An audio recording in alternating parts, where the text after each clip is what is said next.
আজকে তো তোর খবর হবেই। আজকে থেকে আমার প্রমোশনের স্যালারি বাড়বে।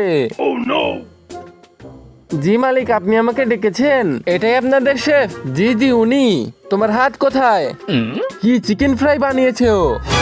আজকে থেকে আমাদের কমিউনিটি সেন্টারের কন্ট্যাক্ট আপনার হলো। প্রতি মাসে 10,000 চিকেন ফ্রাই লাগবে, আর ওটা ওই শেফের হাতে। হ্যাঁ, সত্যি কন্ট্যাক্ট পাকা হয়ে গেল? জি জি পাকা হয়ে গেল। এখন আমি যাচ্ছি তাহলে। বন্ধুরা, তুমি যদি আল্লাহকে ভালোবাসো তাহলে একটি লাইক করে চ্যানেলটিকে সাবস্ক্রাইব করে দেবে। চলুন আমি আপনাকে এগিয়ে দিয়ে আসি। তোর প্রমোশন পাক্কা। হ্যাঁ, এটা কি করে হলো? রং মেশানো মাংস পছন্দ হলো কিভাবে? হ্যাঁ, এই সসের বালতি খালি কিভাবে হলো? হ্যাঁ, মানে মালিক এটার ভিতরে সস ছিল। হ্যাঁ, পিৎজা বার্গারের জন্য সস নিয়ে যাচ্ছিল, জানি না কোথায় চলে গেল। রঙের বালতিতে সস নাকি? আমার প্রমোশন আবার হলো না।